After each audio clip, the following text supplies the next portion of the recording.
ଆଜି ରାତିରେ ସେ ନାରୀ ତୁମକୁ ଫୋନ୍ କରିବ, ଘରକୁ ଡାକିବ, ଯାହା ଚାହିଁବେ ତାହା କରିବ। କେବଳ ରାତିରେ ଶୋଇବା ପୂର୍ବରୁ ଏହି ମନ୍ତ୍ରକୁ 3 ଥର ପଢ଼ି ଦିଅନ୍ତୁ। ତାପରେ ଦେଖିବେ ଚମତ୍କାର।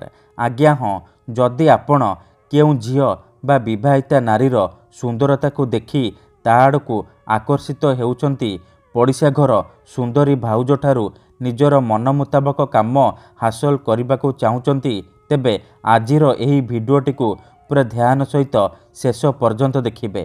କାହିଁକି ନା ଆଜିର ଏହି ଭିଡ଼ିଓଟିରେ ମୁଁ ଆପଣଙ୍କୁ ଶିଖେଇବି ଏମିତି ଏକ ମହାଶକ୍ତିଶାଳୀ ବଶୀକରଣ, ଯାହାର ପ୍ରୟୋଗରେ ଆପଣ ନିଜ ପସନ୍ଦର ଝିଅ ବା ବିବାହିତା ନାରୀକୁ ନିଜ ଆଡ଼କୁ ଆକର୍ଷିତ କରିପାରିବେ। ତାଠାରୁ ନିଜର ମନ ମୁତାବକ କାମ ହାସଲ କରିପାରିବେ। ଗ୍ୟାରେଣ୍ଟି ଦେଉଛି ମାତ୍ର 5 ମିନିଟ୍ରେ ପ୍ରଭାବ ପଡ଼ିବା ଆରମ୍ଭ ହୋଇଯିବ। ଆଜି ରାତିରେ ଆପଣ ଏହି ବିଧିକୁ କରିବା ମାତ୍ରେ ମାତ୍ର 5 ମିନିଟ୍ରେ ପ୍ରଭାବ ପଡ଼ିବା ଆରମ୍ଭ ହୋଇଯିବ।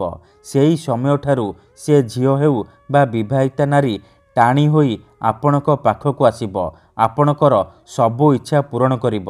ତେଣୁ ମୁଁ ଆପଣଙ୍କୁ ପୁଣି ଥରେ କହି ରଖୁଛି, ମନରେ କୌଣସି ଖରାପ ଉଦ୍ଦେଶ୍ୟ କିମ୍ବା କୌଣସି ଖରାପ କାମ ପାଇଁ ଆପଣ ଏହି ବଶୀକରଣକୁ ପ୍ରୟୋଗ କରିବେନି। କାହିଁକି ନା ଯେଉଁ ଝିଅ ବା ନାରୀ ଉପରେ ଆପଣ ଏହି ବଶୀକରଣକୁ ମାତ୍ର ଗୋଟିଏ ଥର ପ୍ରୟୋଗ କରିଦେବେ, ସିଏ ଆପଣଙ୍କର ଗୁଲାମୀ କରିବ, ଆପଣଙ୍କର ଇଶାରାରେ ନାଚିବ। ଆପଣ ତାକୁ ଯାହା କହିବେ, ଯେମିତି କହିବେ ସିଏ କରିବ। କୌଣସି ପ୍ରକାର ବାଧା ଦେବ ନାହିଁ। କେବଳ ଆପଣଙ୍କୁ କ'ଣ କରିବାର ଅଛି, ରାତିରେ ଶୋଇବା ପୂର୍ବରୁ ଏହି ମନ୍ତ୍ରକୁ 3 ଥର ପଢ଼ିବାର ଅଛି। ତାପରେ ଦେଖିବେ ଚମତ୍କାର। ନମସ୍କାର ଫ୍ରେଣ୍ଡସ୍, ଓଡ଼ିଆ ଫଣ୍ଡା ଚ୍ୟାନେଲକୁ ଆପଣମାନଙ୍କୁ ସ୍ୱାଗତ। ଆମର ତନ୍ତ୍ରଶାସ୍ତ୍ରରୁ ଆଜି ମୁଁ ଆପଣଙ୍କ ପାଇଁ ଏମିତି ଏକ ସହଜ ସରଳ ବଶୀକରଣ ନେଇ ଆସିଛି, ଯାହାକୁ ଆପଣ ପ୍ରୟୋଗ କରି କୁଆଁରୀ ଝିଅ ବା ବିବାହିତା ନାରୀକୁ ନିଜ ବଶରେ କରିପାରିବେ। ତାକୁ ମୁହୂର୍ତ୍ତକ ଭିତରେ ପଟେଇ ପାରିବେ। ବର୍ଷ ବର୍ଷ ଧରି ଭାଙ୍ଗି ଯାଇଥିବା ପୁରୁଣା ପ୍ରେମକୁ ମଧ୍ୟ ଫେରାଇ ଆଣିପାରିବେ। ଶାଶୁ, ନଣନ୍ଦ, ଦିଅର, ଭାଉଜ କାହାକୁ ବି ନିଜ ବଶରେ କରି ତାଠାରୁ ନିଜର ମନ ମୁତାବକ କାମ ହାସଲ କରିପାରିବେ। ଏହି ବଶୀକରଣ କରିବା ସବୁଠାରୁ ସହଜ।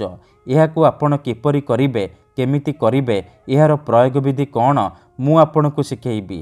ଜାଣିବା ପାଇଁ ମୋର ଆପଣମାନଙ୍କୁ ଅନୁରୋଧ କି ଆପଣ ଭିଡ଼ିଓଟିକୁ ପୁରା ଧ୍ୟାନ ସହିତ ମୂଳରୁ ଶେଷ ପର୍ଯ୍ୟନ୍ତ ଦେଖନ୍ତୁ। କାହିଁକି ନା ପ୍ରଥମେ ଆପଣ ବଶୀକରଣକୁ ଠିକ୍ ଭାବରେ ବୁଝନ୍ତୁ, ପ୍ରୟୋଗ ବିଧିକୁ ଠିକ୍ ଭାବରେ ଶିଖନ୍ତୁ। ତାପରେ ଆପଣ ବଶୀକରଣ କରିବା ପାଇଁ ଯିବେ। ତାପରେ ଆପଣଙ୍କର ବଶୀକରଣ 100ରୁ 100% କାମ କରିବ। ଆପଣ ଠିକ୍ସେ ଶିଖିବେନି, ଇଆଡ଼ୁ ସିଆଡ଼ୁ କରିଦେବେ, ଆପଣଙ୍କର ବଶୀକରଣ କାମ କରିବନି। ପରେ ଆପଣ କହିବେ, ଗୁରୁଜୀ ଆପଣଙ୍କର ବଶୀକରଣ କାମ କରୁନି।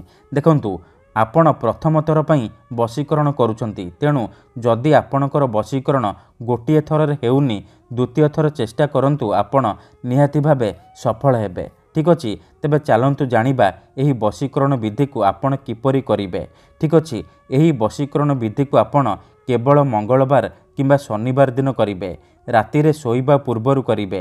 ବିଧିଟି କରିବା ପୂର୍ବରୁ ଭଲ ଭାବରେ ହାତ, ଗୋଡ଼, ମୁହଁ ଧୋଇକି ସଫା ବସ୍ତ୍ର ପିନ୍ଧିକି ଆପଣ ଏହି ବଶୀକରଣକୁ ଆରମ୍ଭ କରିବେ।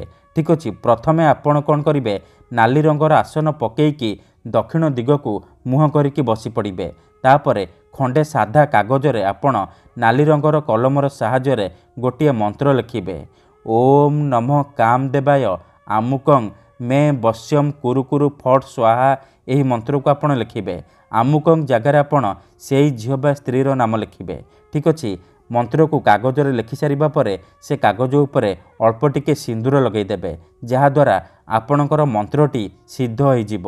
ତାପରେ ଆପଣ କ'ଣ କରିବେ, ଆଖି ବନ୍ଦ କରିକି ସେଇ ଝିଅ ବା ନାରୀକୁ ମନେ ମନେ ଭାବିବେ, ତାର ମୁହଁକୁ ନିଜ ମନରେ ଭାବିବେ।